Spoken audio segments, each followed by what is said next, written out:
Gotcha. Hey, what's going on, everyone? Welcome back. We are getting back into One Piece today, episodes 835 and 836. Hope y'all are having a great day or a great week, wherever you're at. I'm like getting back into the thick of things. I got back from vacation recently and just getting caught back up on like work and responsibilities is just so sad, dude. So sad. I love to complain. Y'all love to complain. Let's recap the character names from last time. We gave MVP to Jinbei, just around his resolve and security with Big Mom and not have any fear. He knows exactly what he wants, and there's no insecurity there for him to fear Big Mama. So good. Best moment, we gave that to Mr. Sanji, calling Pudding out, really. Kind of saying that she's been fooling herself as well, not just everyone else, but herself for kind of this actress she's been playing, this character. For the funniest moment, we gave that to Luffy, and him responding to Big Mama when Capone was like, "There's no way he'll do that, you idiot, Big Mama." And then, of course, little does he know, Luffy's just as unhinged. And for the Sacco, we gave that to Caesar, just to help gain up on Caesar. Everyone calling him a loser. We'll give him the Sacco, give him a little L, hand him an L. Although, honestly, I feel like Caesar's gonna like get some sort of sweet vengeance in this arc or something. I don't know. Like he's gonna gain some independence and do some dumb shit. Just watch. I don't need to tell y'all. Y'all probably will already know this. So, but yeah, if you all do enjoy these reactions, consider dropping a like, subscribing, all that good YouTube shit. We're also 4 weeks ahead on Patreon, the link below. Full cut, uncut reactions, all that good stuff. So appreciate y'all being here, though. Let's go ahead and get into these episodes.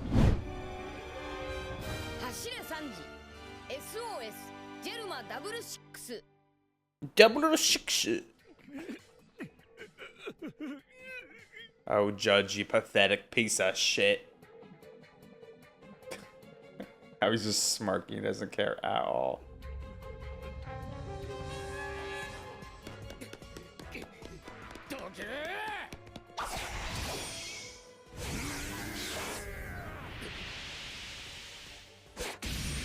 Come on, handle business, Sanji.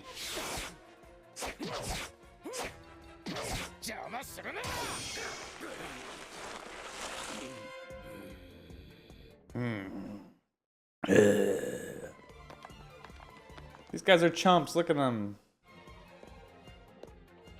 Oh, he's coming to rub his tummy again.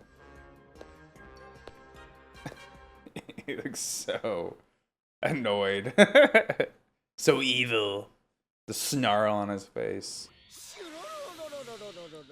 Speaking of Caesar.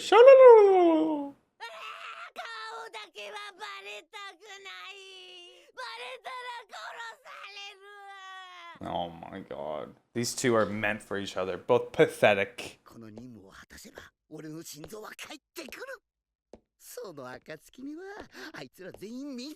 Yeah, of course. I think we should just never give him his heart back.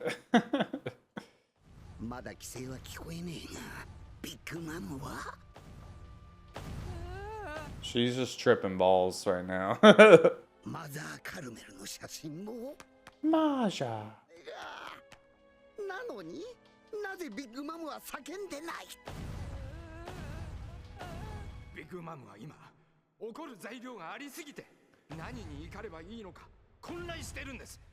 She's so overwhelmed. She can't even think at all, dude. It's like when like a little kid gets like really hurt and it's like they're like they can't make a sound. They're like, you know, they're about to scream, but they like literally can't make a sound because they're so overwhelmed. Oh, Katakuri, get out of here, bro. Dude. The Gatling gun, that's sick.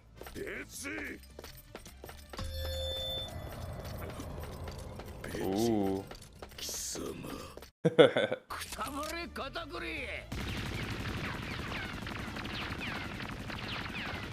Dude, it's so similar to Luffy's. It's wild.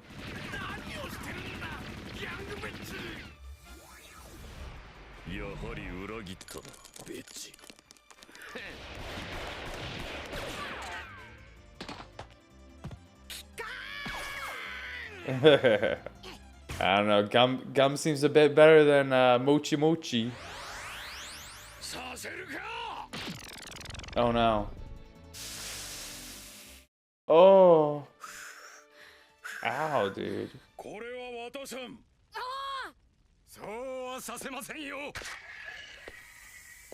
Oh, cool him off, bro. Cool his hot ass off. What? Damn, bro. Oh, shit.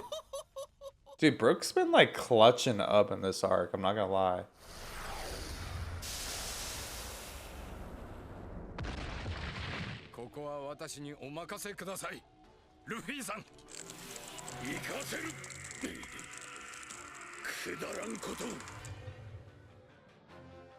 What a matchup.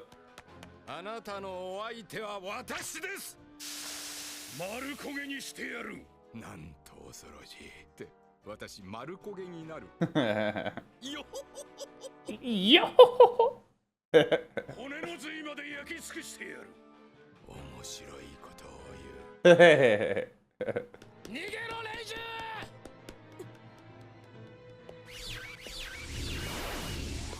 Oh man.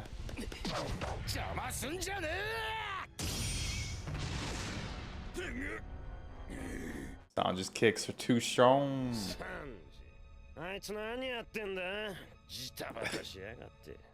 These guys are gonna be so ungrateful too. Like maybe Judge and Reiju could. I mean, Reiju for sure would be like grateful or understand, but Judge maybe, I don't know. Maybe could have a little redemption.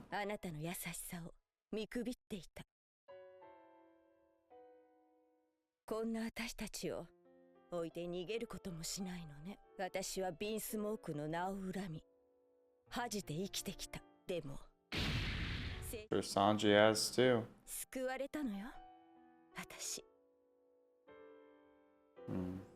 Sora lives on through him.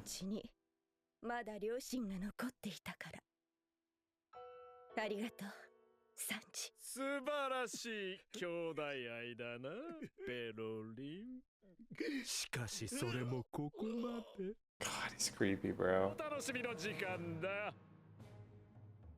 Boom, boom, boom.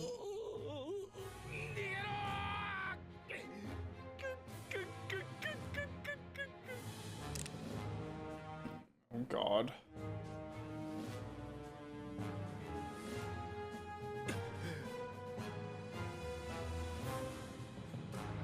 Of course, is gonna have to wait for 10 more minutes. Ah!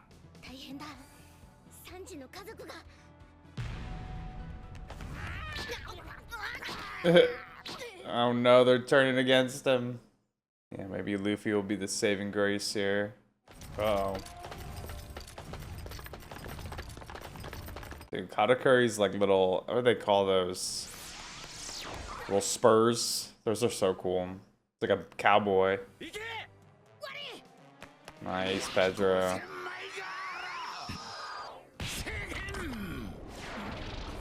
Dude, wild.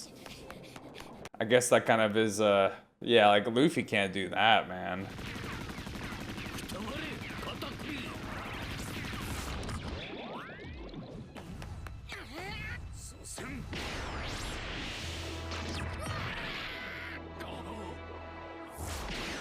Oh.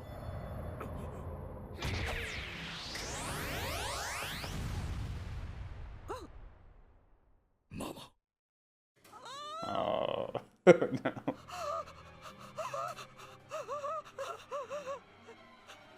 Damn, good voice acting. Whoever Big Mama's voice actor has killed it in this arc. Don't freak out, Mama. Dude, like this, all the strains in the background too. It's like a horror movie. Masha.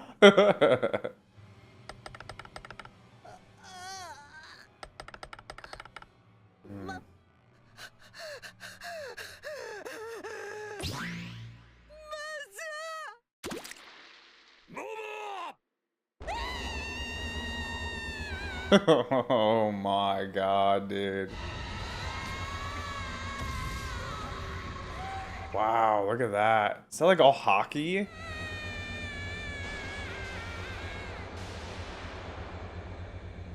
Yeah, you might want to get those in.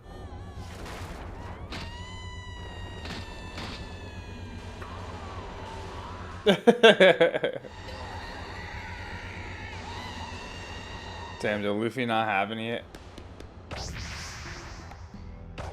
Oh, here we go. Let's see it, Sanji.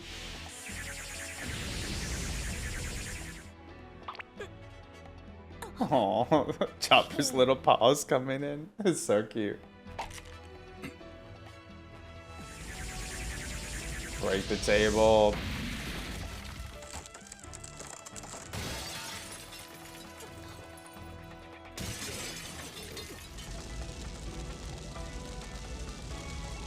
Yeah, let's go. Badass Sanji.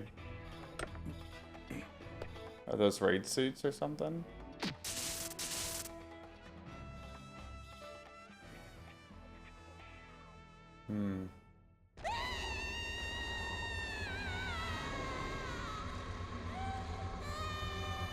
Now I feel like this part definitely has to have a wrench thrown through it or something. Ooh. Okay. He's vulnerable for sure.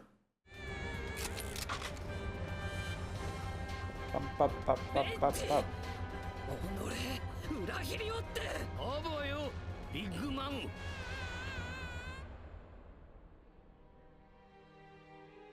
Mother,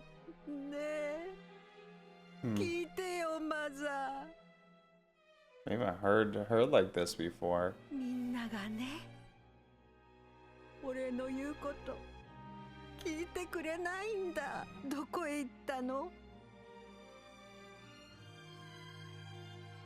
So she like abandoned her.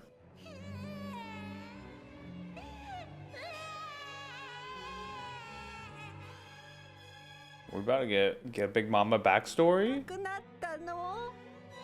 That's what I've been waiting for. Oh, hopefully in this next one, man. I need it. I need it. Man, it really interesting just like hearing her voice in such like a different tone and inflection. So much more vulnerable, you know.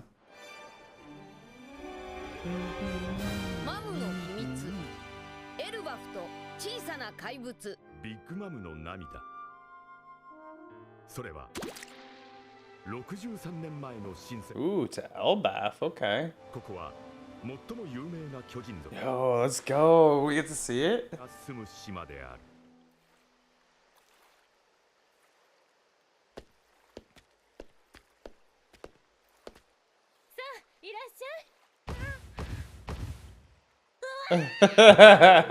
No way. Dude, she's huge. Is she a giant? Lean, lean. Dude, she definitely has to be. I never even thought about that. I guess it would make sense why she's so huge.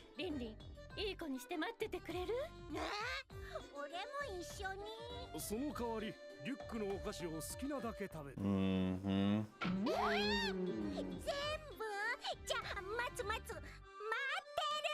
Get a sweet tooth from day one. Sweet tooth.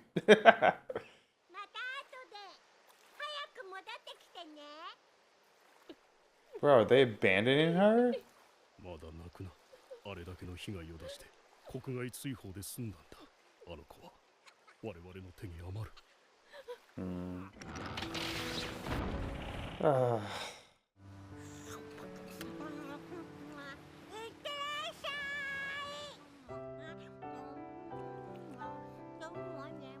dude, this is gonna make me so sad.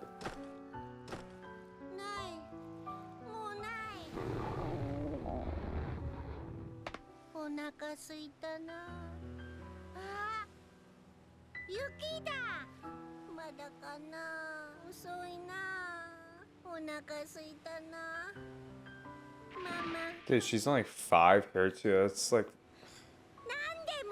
it's terrible just dropping her off there. With at least like try to get somebody, like give her to somebody. エルバフといえば100年も前のこと、世界が恐れた巨人の戦士たち、その名を巨兵海賊団。 Literally. 町という町を焼き尽くしたある日突然、巨兵海賊団は2人の船長を失った。Man, such a throwback, bro.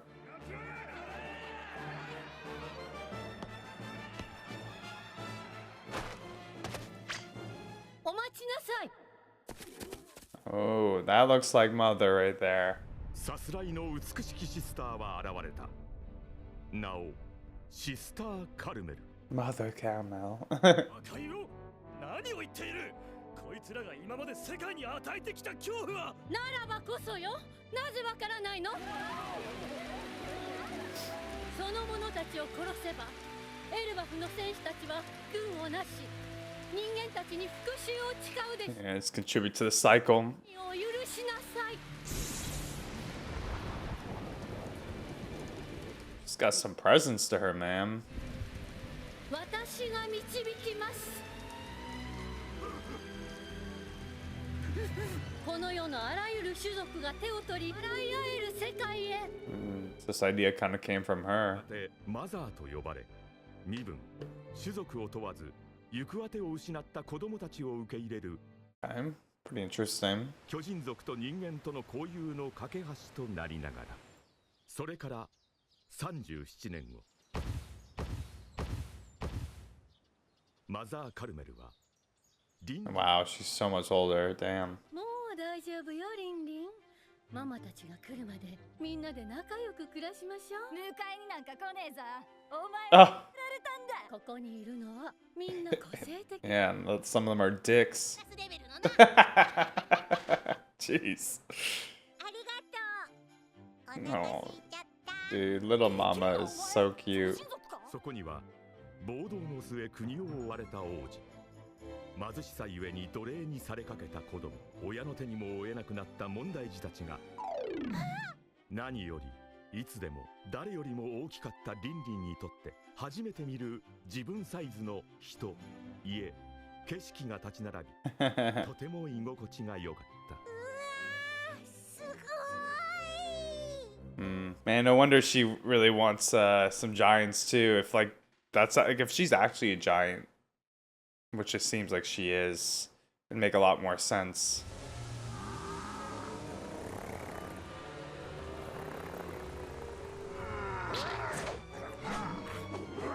Damn, this wolf is got some balls on him. 喧嘩はダメ。みんな仲良くしてってマザーはいつも言ってるんだよ。目。おかしいな。おかしいな。あらあら、どうしたの、リンリン。クマさんとオオカミさんが森で喧嘩してたの。喧嘩は良くないから仲良くさせなきゃと思って俺 Oh no. そしたらクマさんたらオオカミさんを食べちゃったの。だから俺クマさんを Oh, jeez. クマさん、反省中みたいね。何回叩いたの。一回だけだよ。そうなのね。二人をお友達にしてあげたかったのね。リンリンはとっても優しい子ね。Man, リンリンにとってカルメルは生まれて初めて Lin Lin was just too strong, man. Even as a little girl. 巨人のエイリ君怪我したの知ってる？蚊が止まってたから叩いてあげたんだって。骨が何本も折れた。 Jeez. So she was always just feared for her strength. マザー助けて。関節が一個多いからちぎってあげようと思って。Ah. いいよ、この子は手長族。これが普通なの。そうなんだ。ヒレがついてるからちぎってあげよう。 Oh my god. 巨人族はお魚の特徴を持つものなの。 Yeah, she's almost too much for this group, even. みんな許すのです。リンリンは優しい子なのよ。カルメルは全てを許した。Didn't set any boundaries with her. 10ヶ月後、新世界ウォーランド・エルバフ。強者たちも寛大な Yo, these are some of the guys that were at what's it called? Not Impel Down, in Water 7. こんなに長引くことがあるか。おいも同感。あと10年もしたら迎えに行こう。カーシーとお芋が迎えに行くという巨人たちこそ。Yes, dude, I love this. 赤鬼のブロギーだ。Brogy. 彼らはルフィたちに出会い、熱い絆で結んだ。Yeah, they did. お芋とカーシーはその言葉通りにドリーとブロギーを迎えに旅立つ。そして道中海軍に囚われ、騙されてエニエスロビ Annie's Lobby, that's what it is. 10年にわたって Can't believe I forgot the name. God, so sick. Yeah, dude, even at this moment, like the connection between these characters and like Brogy and whatnot was so cool. おレニー、おめえらんとが準備済んだのか。何準備って。エルバフでは当時祭まで12日間だ。Oh, bro, she's not gonna be able to make it. 断食？物を食べないの。口に入れていい。 Good luck to Big Mama. だから12日間ね。お腹空いちゃうよ。でもそれを我慢したらお祭りが待ってるよ。己と戦え、ハイルディン。この巨人族の少年ハイルディンは後にドレスローザでルフィと Oh, that's who it is. It's like he looks familiar. Man, I love the lore, man. It's so dope.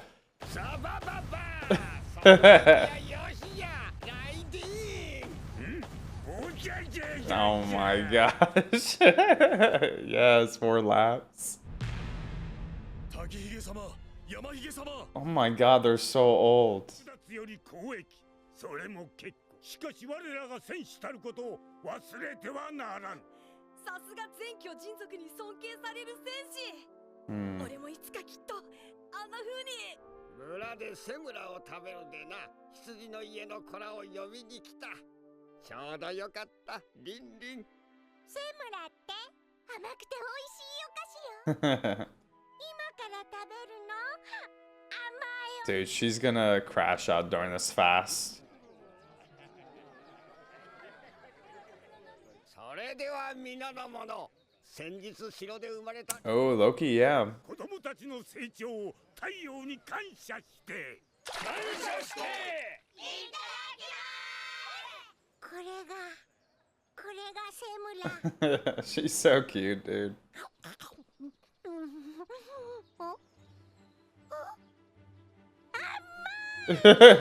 She's about to have a sugar rush, bro.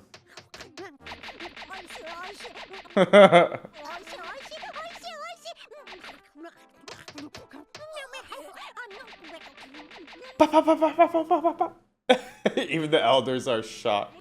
おいリニー、なんて速度で食うんだ。みんなに行き渡らなくなるぞ。The sound of her fucking teeth.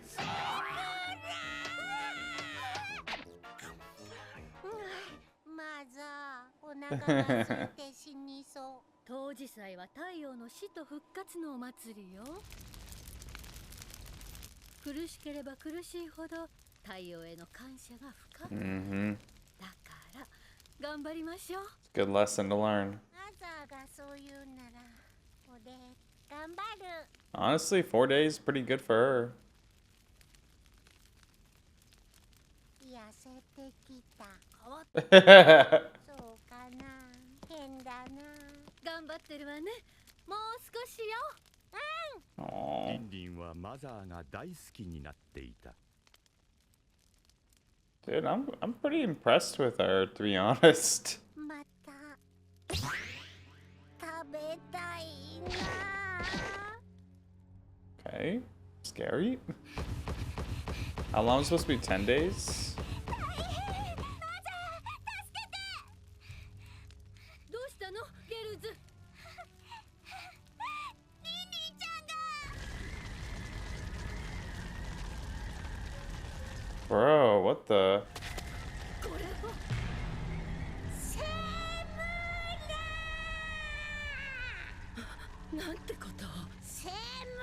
Yeah, she's having one of her hangry moments. This is what we saw at the beginning of the arc, right? Dude, is this why she's like outcasted from Elbaph?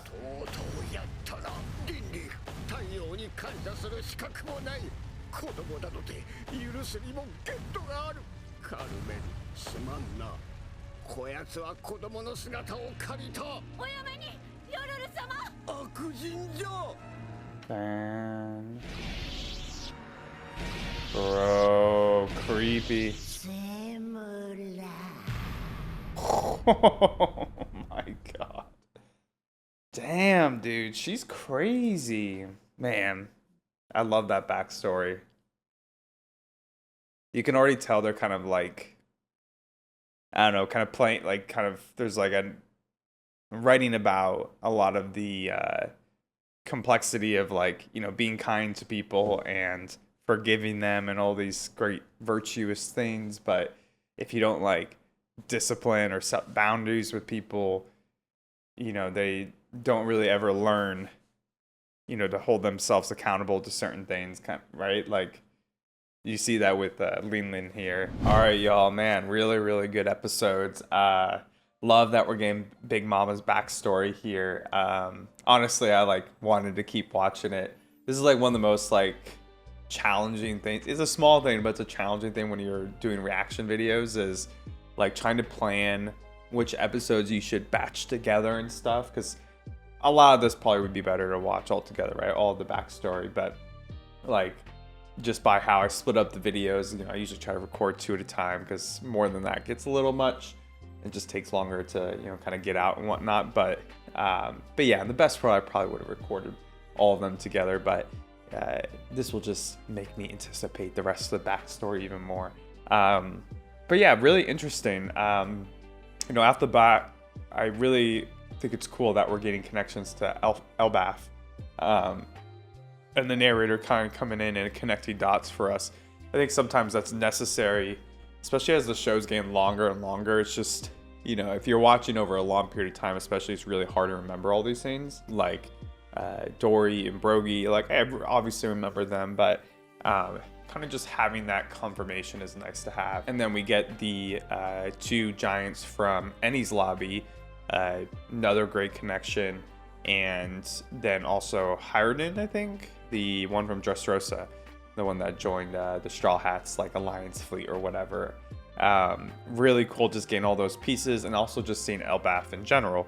You know, we get a little lore history about the giant pirates, and I guess, you know, it's from a long time ago.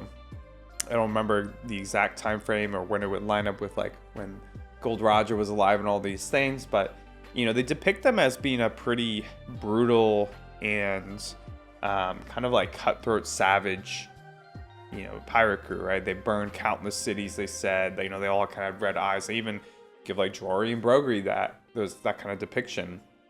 And the narrator's kind of giving all this. So I don't know if this is just supposed to be factual or it's kind of like, you know, kind of the coming from more of the world government's point of view or something.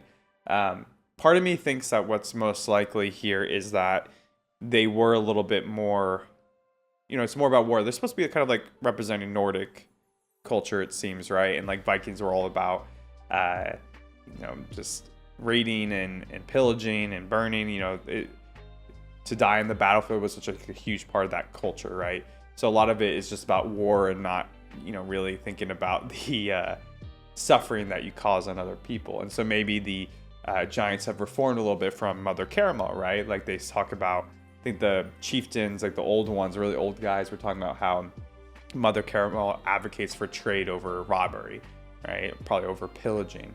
So it seems like maybe the giants have kind of reformed after their pirate crew kind of fell apart when Dory and Brogy both kind of disappeared off their huge long quest of dueling each other for however many years that was. And it was like, yeah, like 100 years or something crazy like that. But yeah, so maybe they're a little bit reformed.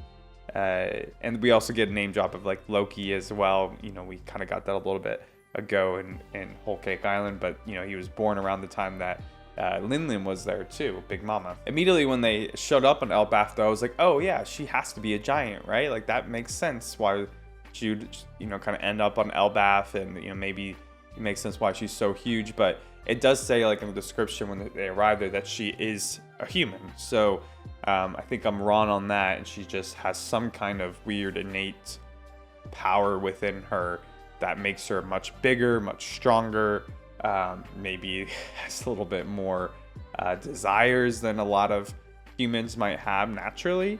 So there's so much mystery to where this uniqueness of her comes from, with her being so big and powerful. But yeah, it was a little sad seeing the scene where her parents abandoned her, but it sounds like, you know, they had to do that for practical reasons, right? She caused so much destruction in their hometown, probably for a similar circumstance for what we see later, that, you know, she's too dangerous to keep around. And, you know, it sounds like the country they came from probably like, yeah, you got to get rid of her.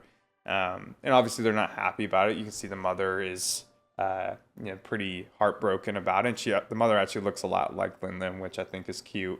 But it's just sad, you know, they hand her a whole big thing of sweets to distract her and then have to leave her. It's just, yeah, it is sad. And Mother Caramel is obviously this character who kind of comes in, and she's Sister Caramel at the time, but you know, she comes in and sees the, I guess, the potential in people the most, right? She's the most understanding.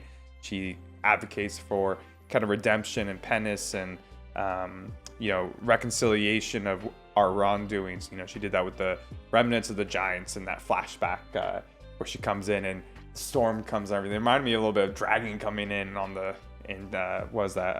Rogue Town or whatever, you know, with all the lightning and stuff, and the you know, they have the big stand where they're about to execute these giants. Very similar. It makes me kind of curious about Mother Caramel even more, to be honest.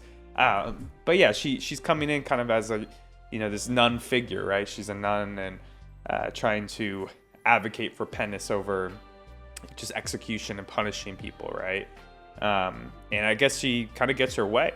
She starts this island or this orphanage, what they call the House of Lambs, and it's supposed to be this place where, you know, anybody, kind of people who are ostracized for being a little different, can come there, abandoned or whatever, and they have a home there. So there's fishmen, lawn arms, all these different people, and obviously this sounds very familiar. That's kind of the whole theme of Totoland, right? Big Mama's depiction of it and whatnot. So you can tell that that Big Mama got a lot of inspiration just from who Mother Caramel is and kind of her mindset. But we see, you know, Mother Caramel's kind of philosophy challenged a little bit as, you know, the backstory goes on, with Big Mama or Lin really having difficulties controlling her strength and hurting people unintentionally, or even killing things unintentionally. I really love this scene where Big Mama or Lin is, you know, splits up the wolf and the bear from fighting. You know, it's kind of silly, but she's like, yeah, you got to be kind. You know, Mother Caramel taught us this. And then she tries to force them to become friends by putting them in the same cage. And ultimately, the bear still eats the wolf. And then Big Mama hits the bear to punish him, but it kills the bear.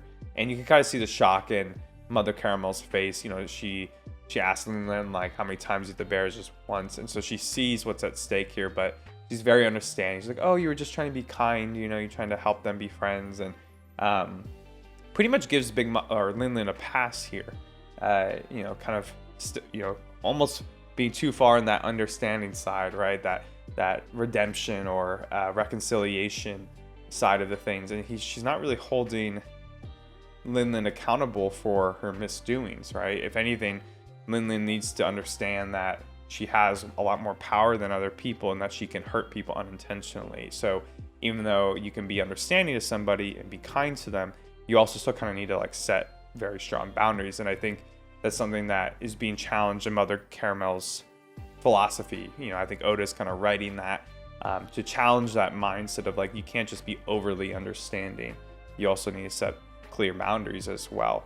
And obviously we see that happen more and more with even the kids, the other orphans, right? Like Mother Caramel's like trying to pull the joints apart of the long arm and Mother Caramel's like, that's normal, Linlin. The fisherman with his webbing, she's almost trying to like forcefully conform people. Like she's trying to be kind, but ultimately she's really being controlling. She's not really being as understanding and understanding herself too, and how much she can hurt people. Really, dude? You just gotta get in every camera shot, But Mother Caramel's like kind of philosophy here, and maybe some of her wrongdoings with how she approached mentoring Linlin or Big Momma kind of makes me really curious about comparing her, Mother Caramel to a character like Sanji or Sora, like who have so much kindness and compassion like Mother Caramel do, and we see like the beauty of it there, right? We see the beauty in Sora and Sanji with, still advocating for people who don't necessarily deserve it, who have done a lot of wrong, like Judge in this example, or even like the other, like Sanji's siblings who don't deserve it. It's really interesting kind of seeing the contrast there, the dichotomy between how it's really beautiful in a lot of ways, but also can cause a lot of harm and pain as well with Mother Caramel and treating Linlin this way. So I don't know, I think there's a very interesting setup between how like kindness and understanding is depicted here by Oda in this arc, and it's very, very intriguing to me. Like I want to see the rest of the backstory, and obviously I think the rest of the conclusion of Whole Cake Island will help kind of flesh it out a bit more. But I'm imagining like there's a really like important lesson that's being taught here of like having balance in this, right?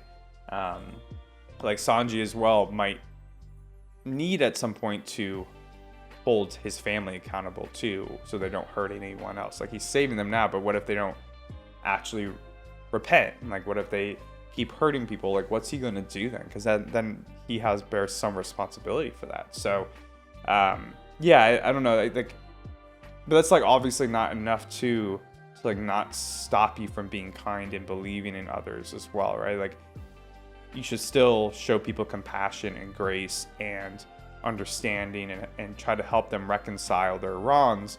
But like it's kind of like the whole thing of can only lead the horse to the water, you can't make it drink. At the end of the day, you need to set some kind of expectations or boundaries for people to be healthy for themselves and others. So I don't know, y'all, it's very interesting. My mind's definitely kind of going off the place. I don't quite fully grasp what Oda's trying to kind of narrate here, but I'm really loving the where it's at so far. It's very interesting to think about. And of course, Linlin has to try to conform to the village's kind of rituals, and they have this fasting ritual to prepare for the winter solace, 12 days of fasting, which of course not a Big Mama's alley. It's kind of weird that she's always had this like intense hunger and craving for things even back at that age. Maybe that's connected to her innate power, how big she is, all these things. But the treat that they're eating, I forgot what that was called. It was like Selma or something like that. It looked pretty dang, I'm not gonna lie. But they eat a bunch of that and then they fast. And Big Mama honestly makes it pretty far, like 5 days. And then she starts having those hunger pains that we've seen before. And I'm imagining this is like what she had with her parents too, and that caused a lot of destruction. But she literally, you can see she's just a kid still. Like she's like 6 years old at this point or something. And she literally destroys the village. It's on fire. There's giants laying around. So like you're seeing the full gravity of her power here. You're kind of seeing the haki almost come out, right? Like when she screams, like the way the energy looks, it reminds me of like the King's Haki or whatever that Luffy and Doflamingo had. I think there's probably other people that had it as well, and I know I don't think it's been fully fleshed out at this point. And if I'm remembering it correctly, it's kind of just like an expression of like not Conqueror's Haki, but like you have like the King's Will or whatever. I might need to go get a little refresher on that, but it seems like she has that innately within her, and it comes out when she screams, and it's just so powerful. And ultimately, you see the head of the village, or the old captain, kind of comes in. He's about to try to end her. He's like, there needs to be a limit to this. even if Linlin doesn't mean harm, she's causing harm. So yeah, it's gonna be interesting seeing how Mother Caramel responds to all this. I don't know, man. It's I don't know, it's kind of heartbreaking to watch, honestly, like seeing such like a difficult problem in front of all these people. Even like the kindest people can't necessarily help her in this case. Like by being overly kind, they're really causing more problems. So it's painful to watch. And honestly, for me, it's like, you know, I've talked about this a few different times, this arc. I think this arc really hits home for me in general, with kind of being someone who is further on the line of like this, or the spectrum of being compassionate and understanding. You know, there's lots of situations where people kind of overstep your boundaries or your expectations, and that kindness and understanding can kind of become a negative thing for you, or a negative thing for a relationship. So I'm seeing that with Mother Caramel here to a degree, or it seems like they're setting that up. So we'll have to see kind of how it goes from here with the rest of the backstory. But it, you know, ultimately it seems like Mother Caramel leaves, so I'd imagine that, you know, she just has to like leave this situation, or she runs away from her problems, kind of thing. All right, let's go and move forward with the character ratings for MVP. Actually, I'm going to do MVP and Sako first here, because it's something that I think is a great thing and a bad thing. It's Mother Caramel's, you know, forgiveness or kindness or empathy or understanding. You know, we just talked about that quite a bit, but it's such like a contrasting, or like the duality of it's so interesting to me. You know, I think on one hand it's a beautiful thing, like she saves the giants and is, you know, has a really good orphanage that's for a really beautiful reason, to kind of help the people who are abandoned, who are different. But at the same time, you see it kind of being overly done, and in the people not being set correctly. You know, like she was pardoned every time, or Linlin was pardoned every time by Mother Caramel, and that's probably where Linlin needed to learn some lessons. But if you're just too understanding, you don't really actually force somebody. I mean, you can never really force, but you don't direct them in the right direction to understand boundaries well, and understand you know, the implications of your strength sometimes. So I think she deserves MVP for it, but at the same time she also deserves Sako, because she's not really balanced in that mindset, and you can see the repercussions kind of starting to unfold here. For the best moment, I'm going to give that to Linlin or Big Momma. Just the backstory in general, I loved it. It's great to see. I've been asking for it, and just seeing little Linlin, man, oh, she was so cute. Her little voice is adorable as well. She's both cute and scary at the same time. For the funniest moment, I'm gonna give that to Brook when he's fighting the one brother who has like all the heat power or whatever, and the guy he says, "Oh, you've got a good sense of humor." The guy was like, "Oh, I'll burn your bones and your marrow inside as well." I think he says at first, he's like, "I'll burn your flesh." Oh, I don't have flesh. Okay, I'll burn your bones and marrow. Silly, man. That joke will never get old, of course. But yeah, y'all, I think that'll do for these episodes. I am excited to see the rest of this backstory. Hopefully we kind of get the conclusion in the next couple episodes here. Let me know what y'all thought about this in the comments below. If y'all would have done any other character ratings, or if I missed anything. Yeah, appreciate y'all being here. I'll catch you for the next episodes. Peace.